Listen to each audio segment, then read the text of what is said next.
Hello दोस्तों, कैसे हैं आप। स्वागत है आपका आपके अपने channel mission basic education UP में। तो दोस्तों, सब्सक्राइब करना मत भूलिएगा और पास में बना घंटी वाला बटन दबाकर मिशन प्रेरणा से जुड़े वीडियो देखते रहिए।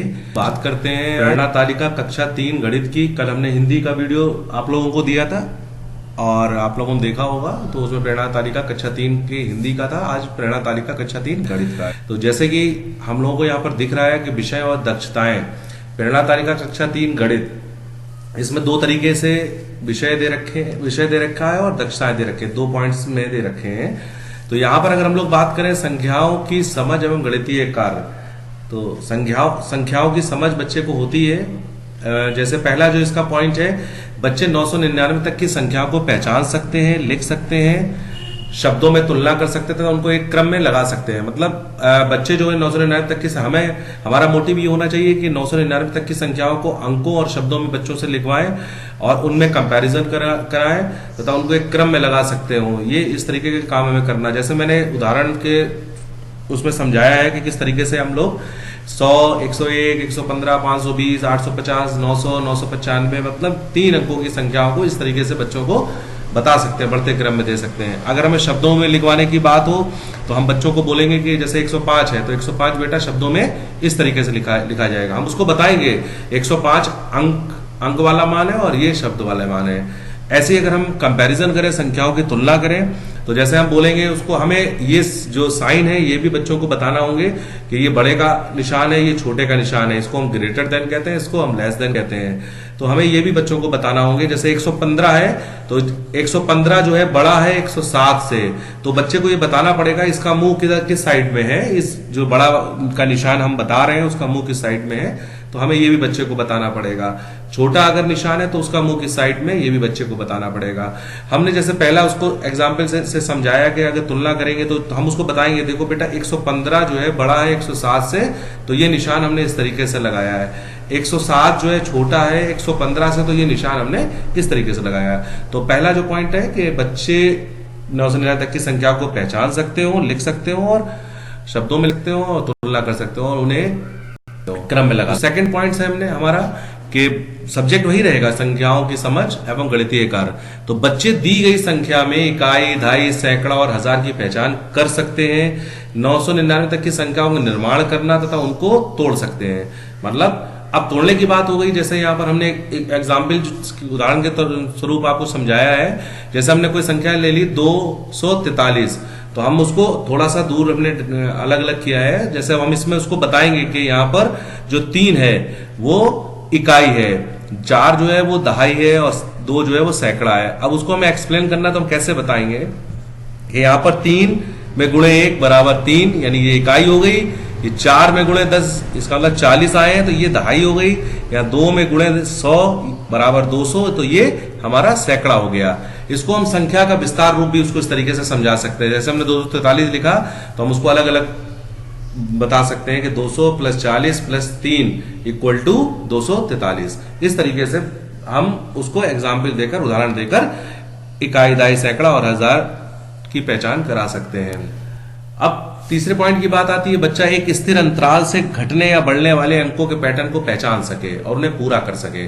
मतलब उनका ये है कि ग्रेड, जैसे असेंडिंग ऑर्डर में, बढ़ते हुए क्रम में या घटते हुए क्रम में जो अंक हम करते हैं। जैसे हमने उसको बोला 1, 2, 3, 4, 5, बेटा ये क्या है, ये बढ़ता हुआ क्रम है, ठीक है।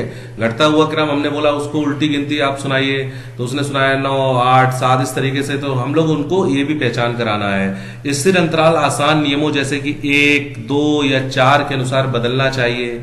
2 और 3 अंकों की संख्याओं से 2, 5, 10 या 100 के अंतराल पर छोड़कर सीधी गिनती तथा 10 के अंतराल पर छोड़कर उल्टी गिनती कर पाना। वही चीज है कि हम बच्चों को असेंडिंग ऑर्डर और डिसेंडिंग ऑर्डर, बढ़ते हुए क्रम, घटते हुए क्रम में अलग अलग मेथड से, अलग अलग तरीके से, चाहे वो हम 100 से उनको घटते हुए क्रम में लिखें, चाहे हम उनको 1 से लेकर 10 तक बताएं इस तरीके से, चाहे 2 और 3 अंकों की संख्याओं को ले लें। तो ये सब चीजें जो है लाना होगी। जो हमारा चौथा पॉइंट है, बच्चे सम और विषम संख्याओं को पहचान सकते हैं। तो सम संख्याएं वो संख्याएं जो 2 से पूरी तरह विभाजित हो जाती हैं, उनको हम सम संख्याएं कहते हैं। और जो संख्याएं 2 से पूरी तरह विभाजित नहीं होती हैं वो विषम संख्याएं कहलाती हैं। जैसे हमने उदाहरण के तौर पर आपको समझाया है कि अगर यहाँ पर 18 से को अगर हम 2 से डिवाइड करते हैं तो हमारा आंसर 9 आता है। यहाँ 18 एक सम संख्या है क्योंकि पूरी पूरी कट गई हमारी, बराबर आ गया हमारा 9, यानी कि उत्तर हमारा 9 आ गया। और दूसरी संख्या है जैसे 17 को जब हम 2 से डिवाइड कर रहे हैं तो 8.5, यानी कि वो पूरा संख्या नहीं आ रही है, तो इसलिए 17 जो है वो एक विषम संख्या है। तो हम बच्चों को इस तरीके से बता सकते हैं, पहले सम और विषम की उनको परिभाषा बताएं, सम और विषम के बारे में थोड़ा सा बताएं, उसके बाद फिर बच्चे को हम इस तरीके का उदाहरण समझा सकते। अगला पॉइंट है संख्याओं की समझ एवं विषय, तो वही है हमारा।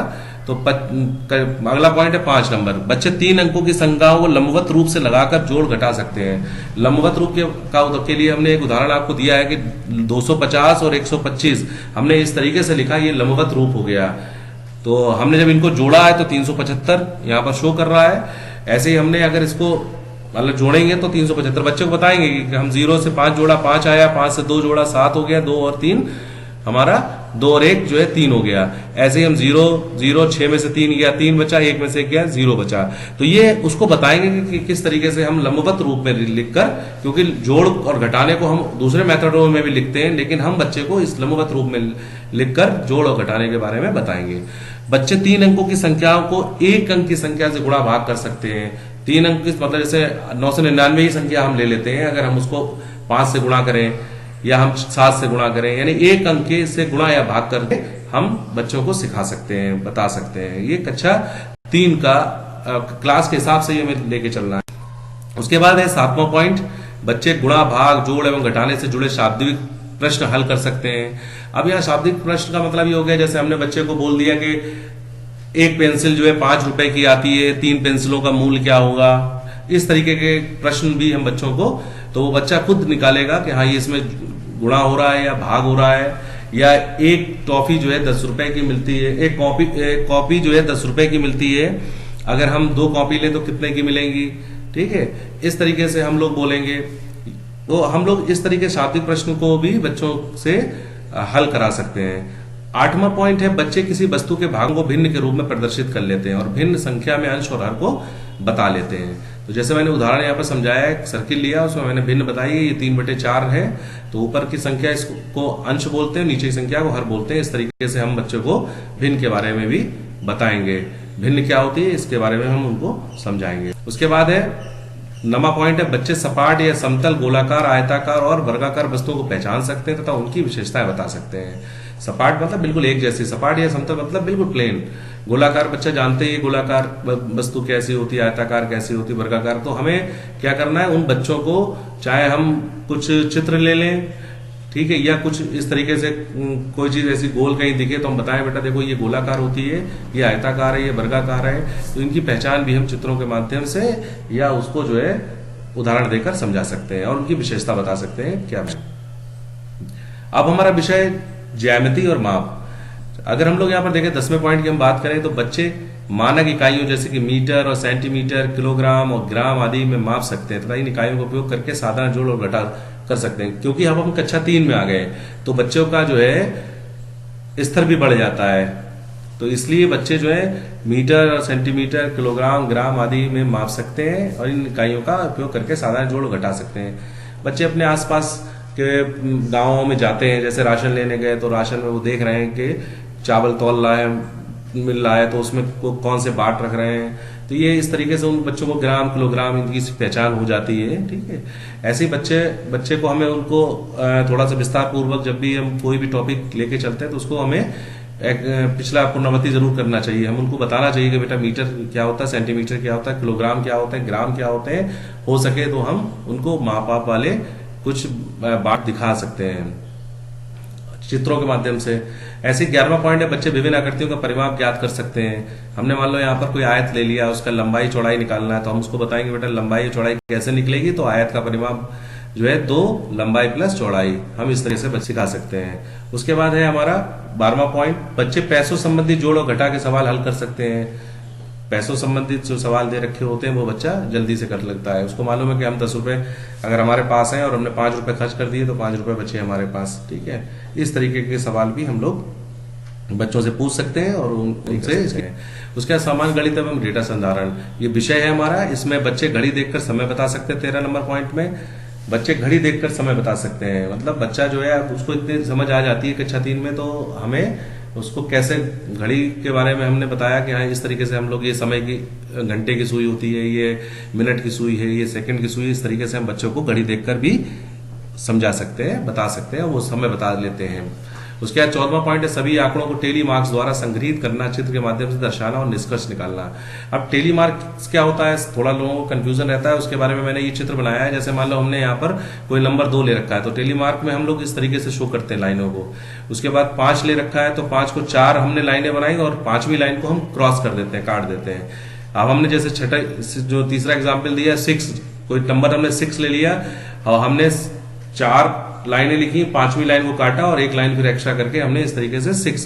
तो टेली मार्क्स को हम इस तरीके से बच्चों को के सामने एक्सप्लेन कर सकते हैं और इस तरीके से हम बता सकते हैं। ये हमारा आज का टॉपिक था कक्षा 3 का गणित प्रेरणा तालिका। अब हम इसको अच्छे से आप जो है प्रिपेयर करिए और इन बच्चों को इसको समझाइए बच्चों को किस तरीके से आपको अपने क्लास में इसका इम्प्लीमेंट करना है। धन्यवाद दोस्तों, सब्सक्राइब जरूर करिएगा मिशन बेसिक एजुकेशन चैनल को। और आपको इसके बाद जो अगला वीडियो हमारा आएगा वो कक्षा 4 का हिंदी का वीडियो हम मतलब बना रहे हैं, उसमें आपको उसकी प्रेरणा तालिका के बारे में बताएंगे। और देखते रहिए मिशन बेसिक एजुकेशन यूपी।